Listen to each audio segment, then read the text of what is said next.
Veg biryani ତ ଆପଣମାନେ ଅନେକ ଥର ବନେଇଥିବେ, କିନ୍ତୁ ମୋର ଏଇ ଶୈଳୀରେ ଥରେ ବନେଇକି ଦେଖନ୍ତୁ ନା, ଘରେ ସମସ୍ତେ ପସନ୍ଦ କରିବେ। ଢାବା ରେଷ୍ଟୁରାଣ୍ଟ ଷ୍ଟାଇଲ୍ ଖାଇବା ଆପଣମାନେ କେମିତି ପୁରା ଇଜିରେ ବନେଇ ପାରିବେ, ସେ ରେସିପିଟି ମୁଁ ଆଜି ଆପଣମାନଙ୍କୁ ସେୟାର କରିଛି।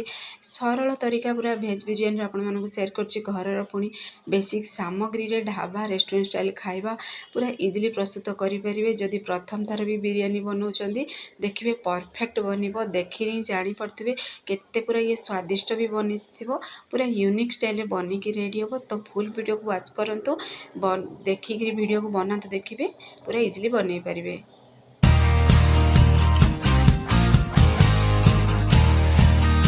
तो चलतु लेट नक रेसिपी प्रस्तुत करवा। प्रथम गोटे आम पेन नवा, से आम एड करदे रिफाइन तेल। तेल को प्रथम आम गरम होदबा। से भर देखूँ ये दुईटी पूरा बड़ साइज्र पिज को लंबा लंबा पूरा पतला पतला पीसेस कटिंग कर देछि। एभली पतला पीसेस रे कटिंग करने द्वारा कौन हम ना, कुकिंग फास्ट हम। देखिए जल्दी पिज गुड़ा पूरा सीझीज और क्रिप्सी बन। तो पिज को देखूँ आम से हाथ साहय क्रश कर एड करदे। ये क्रश कर एड करने द्वारा पिज गुड़ा पकड़ा पकड़ा हो। प्रोसेस सब हाई फ्लेम रे ही बनइबे।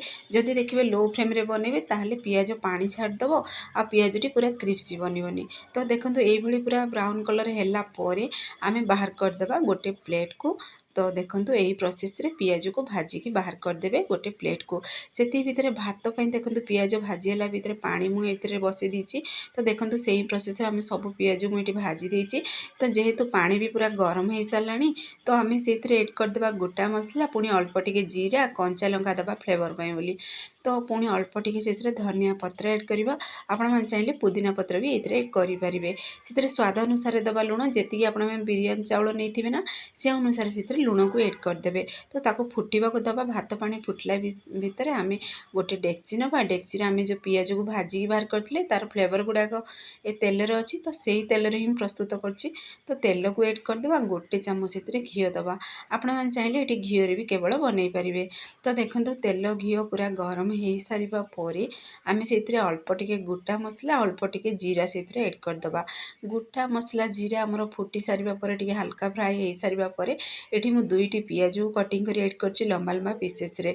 तो पिज को भलसे आपको टिके मिक्स करदे टिके सॉफ्ट हवा देवा। पिज टिके हल्का सॉफ्ट हो सारा पर आम से एड करदे कंचा लंका को। ये मुझे कंचा लंकार क्वांटिटी अधिक देती, जेहेतु आम व्हाइट बिरियानी प्रस्तुत कर लंका गुंड ये एड हेनी।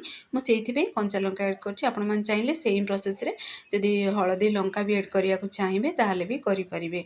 पुणी देखो अदा रसुण कंचा लंका धनिया पत्र गोटे पेस्ट मुझे 2 चामच एड करची। पुणी से जेहेतु मटर बिरियानी प्रस्तुत करवा, तो मुझे गोटे गिना मटर से एड करची।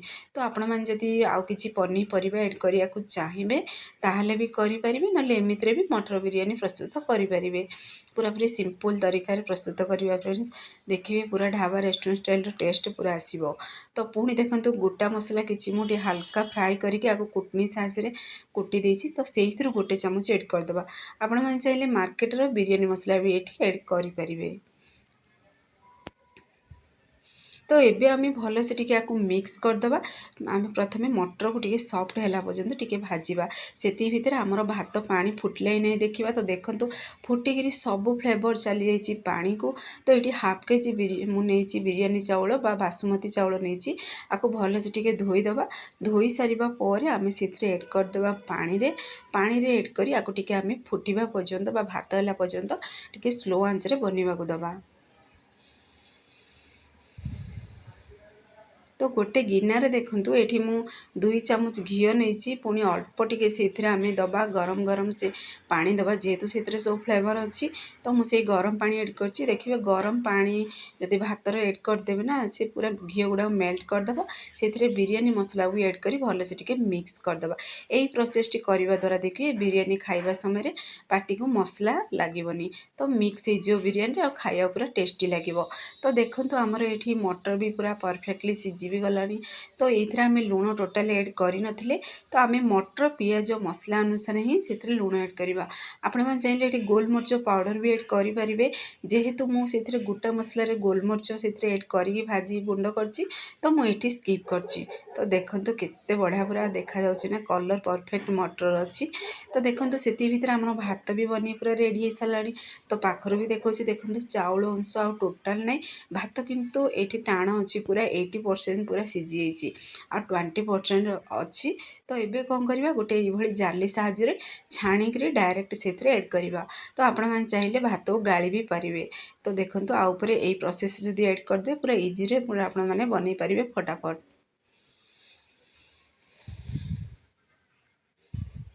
ତ ସେଇ ପ୍ରୋସେସ୍ରେ ଆମେ ସବୁ ଭାତକୁ ସେଇଥିରୁ ବାହାର କରି ଏଇ ଡେକ୍ଚିରେ ଆମେ ଏଡ଼୍ କରିଦେବା।